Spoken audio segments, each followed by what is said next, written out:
할렐루야. 네, 우리 서로 인사하겠습니다. 사랑합니다. 축복합니다. 네, 감사합니다. 네, 우리 하나님 말씀 보겠습니다. 하나님 말씀은 에베소서 1장 20절에서 23절까지의 말씀입니다. 에베소서 1장 20절에서 23절까지의 말씀입니다. 네, 우리가 주님을 경외하는 마음으로 다 같이 일어서서 말씀을 함께 봉독하도록 하겠습니다. 같이 읽겠습니다.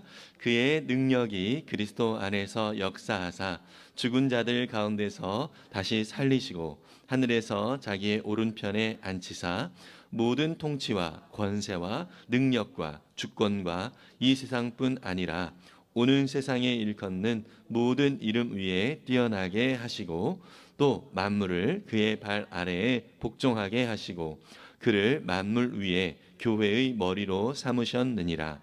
교회는 그의 몸이니 만물 안에서 만물을 충만하게 하시는 이의 충만함이니라. 아멘. 우리 앉으시면서 은혜 많이 받으세요. 또 격려하도록 하겠습니다. 네, 한국 리서치가 2024년 11월 작년이죠. 작년 11월 13일부터 22일까지 전국에 비그리스도인, 개신교인이 아닌 비기독교인 1094명을 대상으로 국내 종교 중에 호감도를 묻는 설문조사를 했습니다. 그 결과 불교가 52.9%, 그러니까 비기독교인들에게 한 설문이에요. 근데 그 호감도가 불교가 52.9%, 그 뒤를 이어서 천주교가 48.5%. 이게 호감도를 그러니까 100%로 하는 것이 아니라 사람들에게 이제 몇 가지 이제 순위를 정하도록 해가지고 이게 전체가 어떻게 그 되어지는지는 저도 좀 확인을 좀 해봐야 되는데 그냥 기사를 그냥 그대로 좀 이렇게 기사를 그대로 좀 인용을 했습니다. 어쨌든 불교가 52.9%, 천주교가 48.5%, 원불교가 17.9%, 개신교가 14.3%, 천도교가 10%, 그다음에 이슬람교, 샤머니즘 이런 순으로 호감도가 정해졌습니다. 여기서 보니까 불교, 천주교, 원불교, 그 다음에 기독교가 호감도가 있고요. 이게 전체 100%가 아니라 여러 가지 선택을 할 수 있는 것 중에서 14%이니까 상당히 낮은 수준의 그런 퍼센테이지라는 것을 우리는 좀 알 수 있습니다. 기독교의 호감도가 참 낮은 편인데요. 그 이유에 대해서도 이렇게 물어봤다고 합니다. 그런데 그 가장 큰 31%를 차지하고 있는 가장 큰 기독교가 비호감인 이유, 이것은 지나친 배려 없는 전도, 배려 없는 전도, 그 비기독교인들의 느낌이 그렇다는 거예요. 그게 31.8%. 다음에 이건 참 우리가 그 정말 깊이 새겨야 되는데 기독교 안에 있는 부패, 예, 비리들, 이 부패가 25.9%. 그 뒤를 이어서 기독교 안에서 이루어지고 있는 차별과 혐오 발언, 그다음에 기독교의 독선, 그리고 비합리성, 또 사회적 책임이 결여되어졌다는 것, 그다음에 비민주성, 이러한 순으로 기독교의 호감이 가지 않는 이유들이 이렇게 나오고 있습니다. 그렇다면 이 비기독교인들, 그리스도인이 아닌 그 비기독교인들의 눈에 좋은 교회는 어떤 교회라고 생각하느냐, 이렇게 이제 물어봤어요. 거기에 가장 큰 퍼센트 42.5%로 사회적 약자를 향한 봉사와 구제, 그다음에 이건 좀 의외인데요. 두 번째로 12.8%로 경건한 예배와 말씀, 비기독교인들에게도 영적인 그러한 정말 하나님 앞에 예배하는 그런 것이 좀 제대로 이루어졌으면 하는 그런 바람이 있다는 것이죠. 그리고 세 번째로는 9.2%인데요.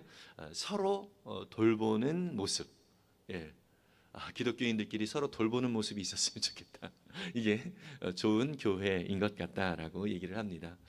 이 설문의 결과만 봐도 오늘날 교회가 세상에 대하여 어떤 모습으로 비치는지를 또 우리는 느낄 수 있습니다. 물론 우리 교회가요, 세상 사람들에게 비춰지는 모습에만 너무 신경을 쓰는 것도 문제일 수 있습니다. 그러나 세상이 바라보는 교회의 모습이 왜 기독교가 비호감인가라고 하는 그런 내용 속에서 배려가 없는 것, 기독교인들이 배려가 없는 것, 그다음에 부패와 같은 그런 비윤리적인 것, 이런 도덕성의 결여, 이러한 것들이 바로 기독교에 대한 호감을 갖지 않는 이유다라고 얘기를 하는 것을 보면 이 부분은 참 우리가 참 많이 마음에 이렇게 되새겨야 되는 부분이라고 생각이 듭니다. 그래서 교회가 세상의 이기적인 집단과 별반 다를 것이 없는 그러한 모습이라는 생각을 비기독교인들이 하고 있다는 것입니다. 이런 시대 속에서 우리는요, 오늘 말씀을 통해서 진정으로 교회다움이 무엇인가를 살펴보기를 원합니다. 에베소서 1장을 계속 우리가 살펴보았는데요, 성도들에게 하나님의 평안과 은혜를 또 구하면서 인사를 하고요, 그들이 얼마나 소중한 하나님의 자녀인지, 또 하나님께서 그들을 얼마나 귀중하게 또 여기고 있는지에 대하여 또 바울은 에베소 성도들에게 얘기를 했고요. 그리고 또 그들을 향한 기도를 또 우리가 지난번에 살펴보았습니다. 그러면서 오늘은 그렇다면 이 교회로 모이고 있는 그 성도들이 모이고 있는 이 교회라고 하는 이 공동체가 어떠한 모습이어야 되는가, 교회의 본질이 무엇인가, 교회의 다움이라는 것이 무엇인가에 대해서 오늘 본문 속에서 말씀을 하고 있습니다. 첫 번째로는요, 하나님의 능력을 나타내는 교회여야 한다는 것이죠. 그렇다면 하나님의 능력을 나타내는 교회여야 된다라고 바울이 이야기를 하고 있는데요, 오늘 본문 속에서 1장 20절과 21절에 하나님의 능력을 나타내는 교회여야 된다라고 얘기하면서 그 하나님의 능력이 무엇인지에 대해서 좀 더 구체적으로 나오고 있습니다. 이것을 세번역 성경으로 다시 한번 좀 읽어보겠습니다. 함께 읽어볼게요. 하나님께서는 이 능력을 그리스도 안에 발휘하셔서 그분을 죽은 사람들 가운데서 살리시고 하늘에서 자기의 오른쪽에 앉히셔서 모든 정권과 권세와 능력과 주권 위에, 그리고 이 세상뿐만 아니라 오는 세상에서 일컬을 모든 이름 위에 뛰어나게 하셨습니다. 아멘. 여기서 하나님의 능력이 특히 20절에서 예수 그리스도를 죽은 자들 가운데서 살리신 것, 다시 말해서 예수님의 그 부활의 사건을 바로 하나님의 능력으로 묘사를 하고 있습니다. 그리고 예수님을 하나님 오른편에 앉도록 하셨다는 거죠. 하나님의 오른편에 앉으셨다는 것은 어떤 의미를 가지고 있죠? 바로 그 뒤에 21절에 설명을 하고 있는데요, 모든 세상의 정권과 권세와 능력과 주권 위에, 그리고 이 세상뿐 아니라 오는 세상에서 일컬을 모든 이름 위에 뛰어나게 하신 것, 이것이 바로 하나님의 능력이라고 말을 하고 있습니다. 우리가 보통 하나님의 능력 이렇게 이미지를 떠오르면 어떤 생각들을 하고 있습니까? 바로 병든 자를 고치고 또 우리가 흔히 보지 못하는 어떤 기적을 일으키고, 이런 겉으로 보이는 어떤 현상적인 것을 우리가 보통 하나님의 능력이라고 이제 표현을 많이 합니다. 물론 그런 것도 하나님이 어떤 분이신가를 보여주는 하나님의 능력이 맞습니다.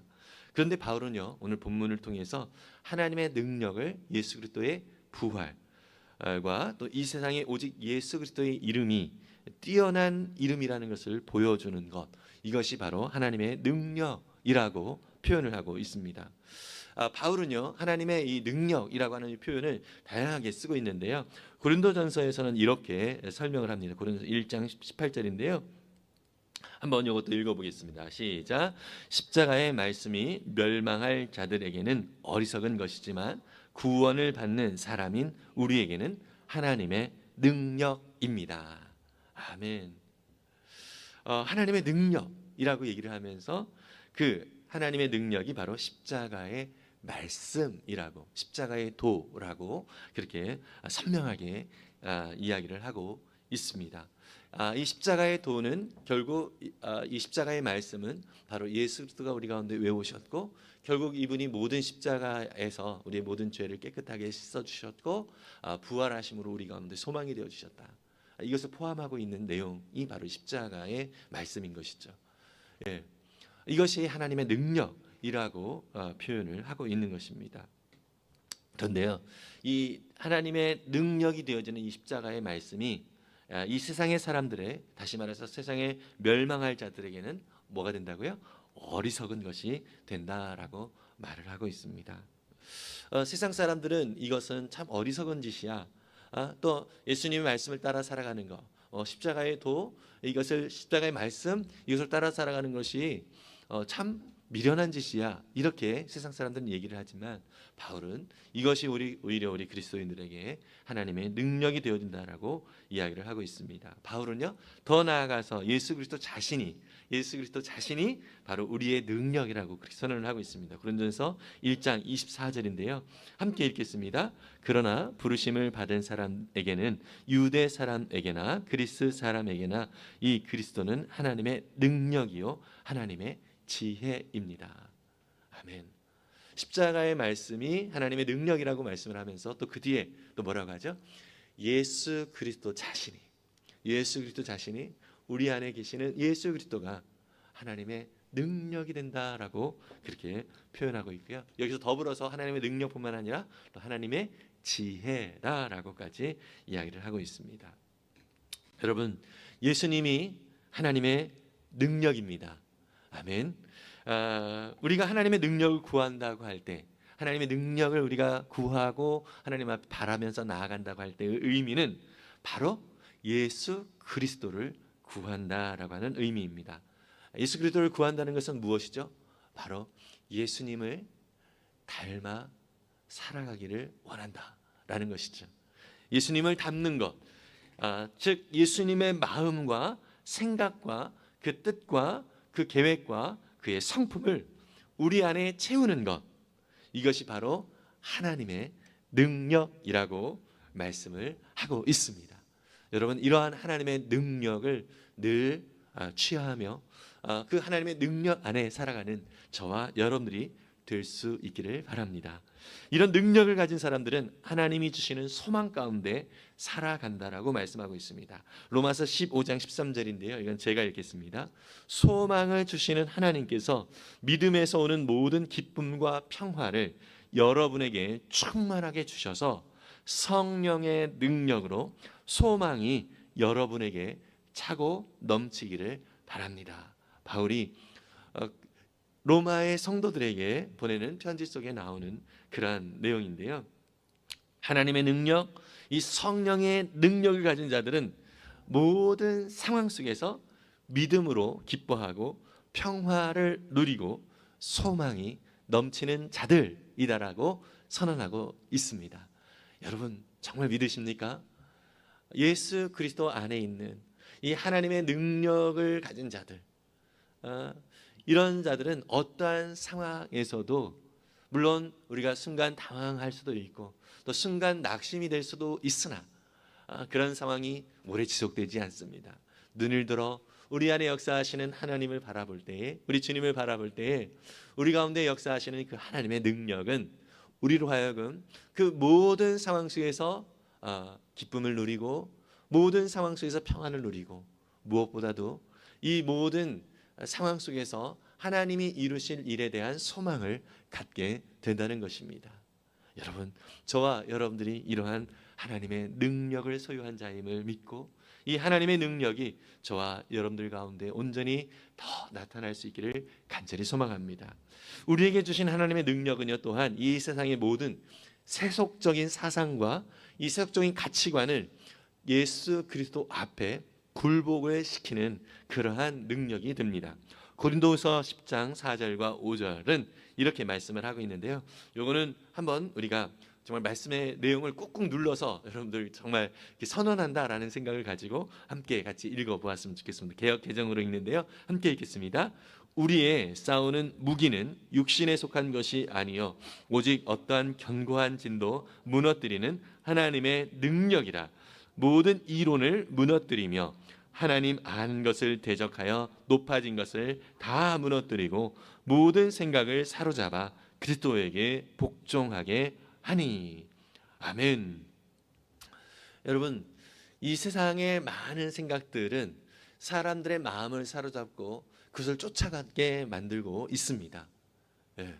그렇지만 하나님의 능력은 이 세상의 생각들과 이 세상의 가치관들을 예수 그리스도 앞에 굴복시키는 그러한 능력이 있다는 것을 바울은 고린도 교회 성도들에게 선언을 하고 있는 것을 볼 수 있습니다. 여러분, 바로 교회가 또 우리 목장이 바로 이러한 곳이 되어지는 것이죠. 이 세상은 모이면 자기가 가진 것을 자랑하고 자기가 얼마나 괜찮은 사람인지를 증거하는 그러한 모습으로 사람들의 모임을 또 계속해서 그렇게 부추기고 나아가고 있습니다. 그래서 어떤 모임 속에 나아가기 위해서는 내가 무엇인가를 갖춰야 되고 뭔가 자랑할 거리들이 있어야 될 것처럼 느껴지는 것이 이 세상의 모습인 것입니다. 그런데 하나님의 능력은 무엇이에요? 그런 세속적인 가치관들을 다 어떻게 해요? 예수 그리스도 앞에 굴복시키는 것이죠. 오직 누구만 자랑이 되어지는 거예요? 예수 그리스도만 우리의 자랑임을 선언하는 것. 이것이 바로 하나님의 능력이 되어진다는 것이죠. 이런 싸움을 하는 것이 바로 진정한 교회의 모습인 것입니다. 그러나 그 과정이 쉽지만은 않습니다. 하나님의 능력으로 싸우는 과정에 여러 아픔과 고난이 있습니다. 그러나 하나님의 능력은 그것들을 당당하게 맞서게 합니다. 디모데후서 1장 8절은 이렇게 말씀하고 있습니다. 이건 한번 같이 읽어보겠습니다. 그러므로 그대는 우리 주님에 대하여 증언하는 일이나 주님을 위하여 갇힌 몸이 된 나를 부끄러워하지 말고 하나님의 능력을 힘입어 복음을 위하여 고난을 함께 겪으십시오.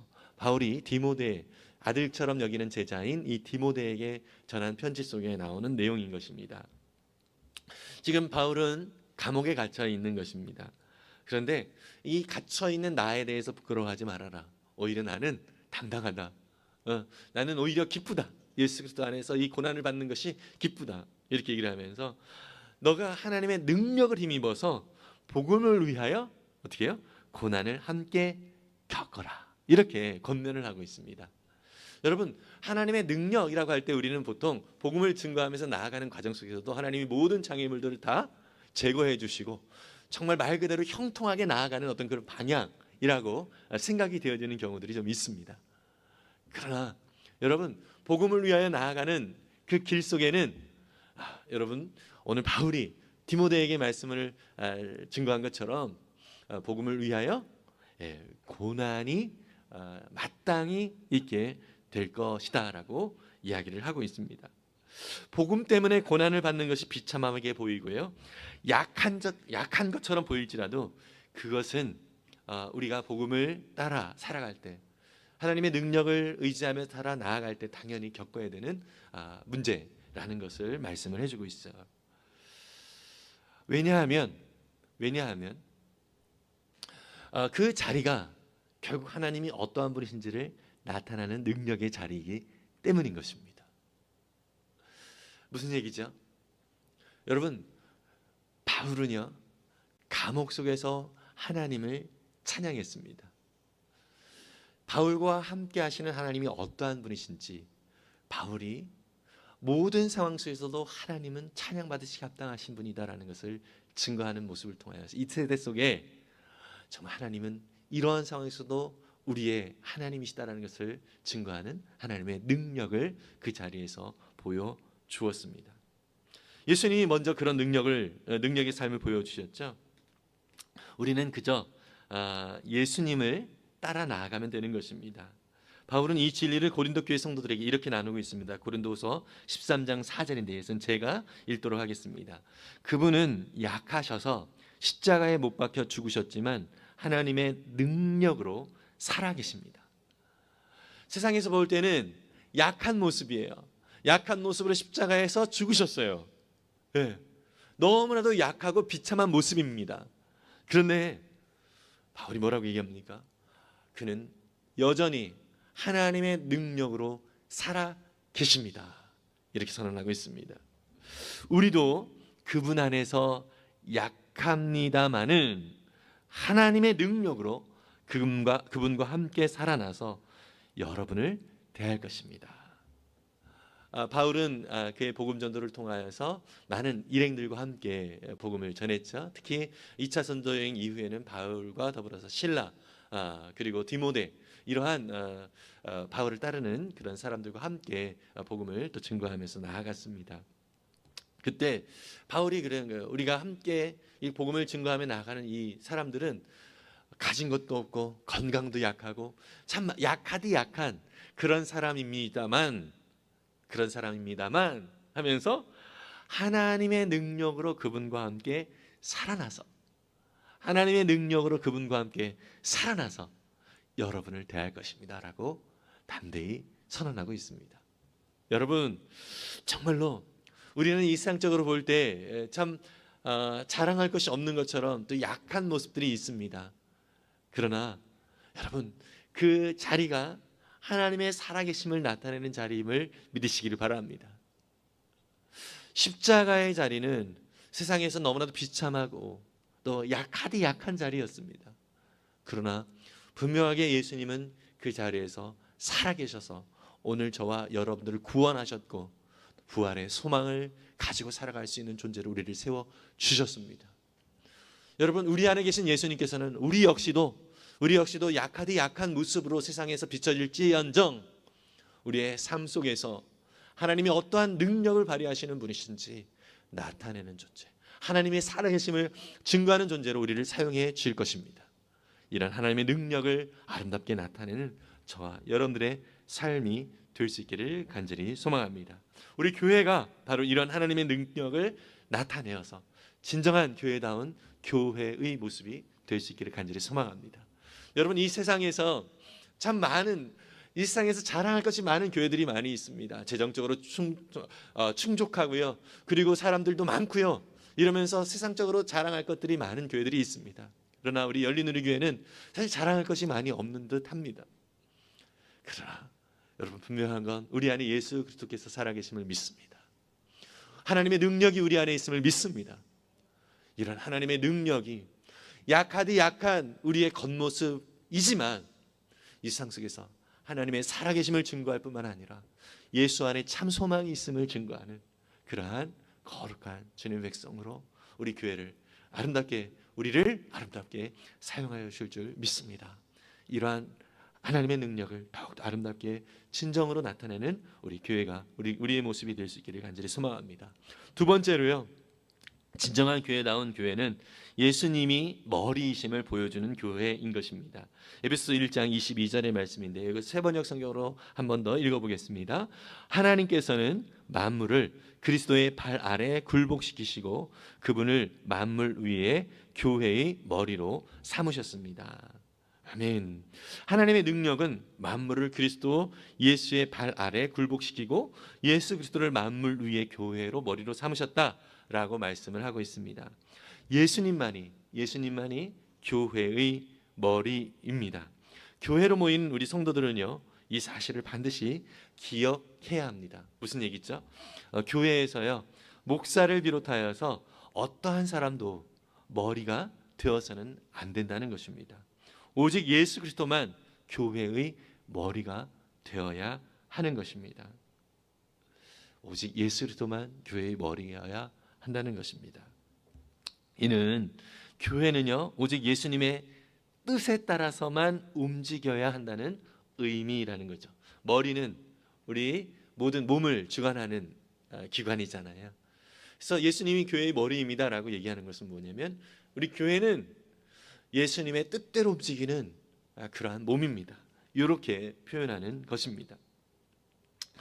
그래서 앞서 소개했던 그 설문조사처럼 사람들이 기독교를 싫어하는 이유 중에 하나가 교회의 부패가 큰 비중을 차지하고 있습니다. 교회 안에 부패가 있다라고 하는 것은 예수님의 뜻과 상반되는 그러한 모습입니다. 교회를 통해서 머리이신 예수 그리스도의 뜻, 그분의 은혜와 사랑만이 나타나야 합니다. 더불어서 예수님이 교회의 머리임과 동시에 모든 통치와 권세의 머리이십니다. 골로새서 2장 10절은 이렇게 말씀하고 있습니다. 여러분도 그분 안에서 충만함을 받았습니다. 그리스도는 모든 통치와 권세의 머리이십니다. 무슨 얘기죠? 우리는 이 세상에 어떠한 위험이 있더라도 무서워할 필요가 없다는 것입니다. 왜냐하면 이 세상은 결국 예수님이 최고의 통치자이시고 예수님이 최고의 권세자라고 지금 선언하고 있기 때문인 것입니다. 실제로 예수님은 이 세상을 통치하시는 분이시고 또 이 세상을 다스리시는 분이시라는 것이죠. 이 세상적인 통치자가 이 세속적인 통치자가 잠시 우리를 위협할 수는 있습니다. 그러나 모든 통치와 권세의 머리이신 예수 그리스도를 의지하는 우리는요 결국 승리하게 될 것입니다. 믿으십니까? 정말 그렇습니다. 바울의 복음 전도를 하는 그 상황 속에서도 많은 세상의 세속적인 통치자들이 바울을 위협하고 심지어 감옥에 가두기도 하고요. 그리고 그 유대인의 소위 리더들, 통치자라고 얘기하는 그 그룹의 통치자들은 바울을 핍박하고 돌을 던지기도 하고 참 많은 고난이 있기도 했습니다. 그러나 바울은 그런 상황 속에서 오히려 당당할 수 있었습니다. 왜요? 바로 그를 다스리시고 또 그를 결국 아름답게 세워가시는 우리 하나님이 그의 주님이심을 믿었기 때문인 것입니다. 바울은요 성도들이 스스로 어떤 존재인지를 알기를 원하여서 이렇게 말하고 있습니다. 로마서 8장 33절에서 35절까지의 말씀인데요. 제가 읽겠습니다. 하나님께서 택하신 사람들을 누가 감히 고발하겠습니까? 의롭다 하시는 분이 하나님이신데 누가 감히 그들을 정죄하겠습니까? 그리스도 예수는 죽으셨지만 오히려 살아나셔서 하나님의 오른쪽에 계시며 우리를 위하여 대신 간구하여 주십니다. 누가 우리를 그리스도의 사랑에서 끊을 수 있겠습니까? 환난입니까? 곤고입니까? 박해입니까? 굶주림입니까? 헐벗음입니까? 위협입니까? 또는 칼입니까? 어떠한 위협도 주님께서 우리를 향한 그 사랑을 절대로 끊을 수 없다라고 선언하고 있습니다. 여러분, 예수 그리스도의 사랑은 저와 여러분들을 이렇게 붙들고 계심을 믿습니다. 정말로 굳건히 우리를 붙들고 계시는 이 주님의 사랑은 절대로 우리를 떠나지 않는다는 사실을 믿으시기를 바랍니다. 세상이 고발하는 것 같고 정죄하는 것 같고 너가 이런 상황인데도 예수를 끝까지 믿을 거야? 라고 하면서 우리를 향하여서 끊임없이 정죄하고 그런 너의 상황을 이렇게 만드는 존재가 너가 그렇게 의지하는 예수님인데 예수님이 도와주지 않는데도 불구하고 이렇게 주님을 따른다고 이러면서 우리를 향하여서 이야기할 수 있는 것입니다. 그러나 여러분 세상은 어떤 상황과 환경 속에서 우리의 어떤 감정과 또 분위기를 많이 좌우하게 됩니다. 그러나 여러분 하나님은요 우리의 상황과 환경에 상관없이 우리를 끝까지 사랑하시는 분이심을 믿으시기를 바랍니다. 때로 어떤 감정과 그 상황 때문에 우리가 감정적으로 다운이 될 수도 있고요. 또 그 상황들 속에서 또 힘겹게 느껴질 수도 있습니다. 그러나 하나님이 그 사랑은 절대로 우리를 떠나지 않는다는 이 사실을 기억하면서 모든 상황 속에서 그 하나님을 의지하고 우리 주님을 의지하면서 당당히 또 믿음으로 설 수 있는 저와 여러분들 될 수 있기를 간절히 바랍니다. 이렇게 교회는요 예수 그리스도가 교회뿐만 아니라 온 세상의 통치와 권세의 머리이심을 증거할 때 진정한 교회인 것입니다. 무엇보다 예수님이 교회의 머리라면 우리는 교회의 지체임을 잊지 말아야 합니다. 항상 지체로서 머리이신 예수님의 뜻에 순종하려는 자세를 갖고 있을 때 교회가 진정으로 머리이신 예수 그리스도를 나타낼 수 있는 것입니다. 여러분 우리 교회가 또 우리 목장이 바로 이러한 예수님을 더 풍성하게 나타낼 수 있기를 간절히 소망합니다. 마지막 세 번째로 교회는 만물을 충만하게 하는 통로인 것입니다. 23절인데요. 에베소 1장 23절 세 번역으로 함께 읽어보겠습니다. 교회는 그리스도의 몸이요 만물 안에서 만물을 충만케 하시는 분의 충만함입니다. 아멘. 교회가 그리스도의 몸이고 만물 안에서 만물을 충만하게 하시는 분의 충만함이라고 말씀을 하고 있습니다. 만물을 충만하게 하는 교회가 진정한 교회라고 말씀하고 있습니다. 이 세상에 만물을 충만하게 한다는 것, 그것은 무엇을 의미할까요? 그렇다면 무엇으로 이 세상을, 이 만물을 충만하게 할 수 있을까요? 골로새 2장 2절과 3절은 이렇게 말씀을 하고 있습니다. 함께 읽어보겠습니다. 내가 이렇게 하는 것은 여러분 모두가 사랑으로 결속되어 마음의 격려를 받고 깨달음에서 생기는 충만한 확신의 모든 풍요에 이르고 하나님의 비밀은 그리스도를 온전히 알게 하려는 것입니다. 그리스도 안에는 모든 지혜와 지식의 보화가 감추어져 있습니다. 아멘. 여기에서 골로새 교회 성도들에게 바울은요, 여러분 모두가 예수 그리스도의 사랑으로 연결되어져 있을 때, 결속되어져 있을 때, 우리가 마음의 격려를 받게 되어지고 또 깨닫게 되어지는데, 뭘 깨닫게 되냐면 우리 하나님이 얼마나 충만하신지를, 얼마나 풍요로우신 분이신지를, 또 하나님의 그 놀랍고 귀한 그 비밀이 얼마나 큰지를 보여준다라고 말씀을 하고 있습니다. 어디에서요? 사랑으로 결속되어져 있는 믿음의 공동체 안에서 그런 우리 주님의 충만함이, 우리 하나님의 충만함이, 또 하늘에 속한 그 비밀스러운 것들이 충만하게 보여진다라고 말씀을 하고 있습니다. 그래서 그리스도 안에는 모든 지혜와 지식의 보화가 감춰져 있다라고 말을 하고 있는 것입니다. 여러분 정말 그렇습니다. 우리가요 정말 예수 그리스도 안에서 함께 모여서 함께 하나님에 속한 거룩한 백성으로서 서로의 삶을 나누고 또 서로 안에 역사하시는 그 하나님을 나누면서 서로를 격려하고 사랑으로 결속되어져 있을 때, 정말 하나님은 이렇게 귀한 분이구나, 하나님은 이렇게 참 소중한 분이구나 라는 것을 느끼며 그 하나님 앞에 감사하며 하나님의 영광을 돌릴 뿐만 아니라 이 크고 놀라운 예수 그리스도, 이 정말 엄청난 보물이신 예수 그리스도의 이 놀라운 비밀을 정말 함께 나누고픈 그런 마음이 우리 가운데 자연스럽게 생기게 되는 것이죠. 그래서요, 교회 안에는 예수님의 사랑이 참 중요한 요소인 것입니다. 우리 안에 사랑이 없다면 더 이상 교회가 아니라는 것이죠. 예수 그리스도의 사랑이 얼마나 큰지를 우리가 알 때 이 교회 안에서 더욱더 교회다운 모습이 나타나고요, 무엇보다도 우리를 채우시는 하나님의 그 비밀스러운 충만함이 얼마나 큰지를 알게 되어지고, 또 그것이 너무 충만하여서 우리로 감당할 수 없어서 그것을 나누는 그러한 교회의 모습이 될 수 있다는 것을 우리는 알아야 하는 것입니다. 예수님은요 제자들에게 이렇게 말씀하고 있습니다. 요한복음 13장 34절의 말씀인데요, 함께 읽겠습니다. 이제 나는 너희에게 새 계명을 준다. 서로 사랑하여라.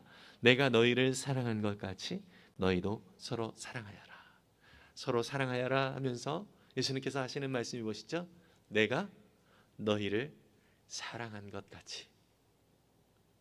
그냥 무작정 사랑하라 라고만 얘기한 것이 아니라 예수님이 우리를 어떻게 사랑하셨는지, 내가 너희를 사랑한 것을 너희가 알았으면 좋겠고, 그 사랑을 너희의 삶 가운데서도 보여 서로 사랑하는 삶을 살기를 원한다라고 그렇게 주님의 제자들에게 또 우리에게 권면을 하고 계시는 것입니다. 그래서 우리는 예수 그리스도의 사랑의 자리, 이 십자가를 끊임없이 붙들고 나아가야 하는 것입니다.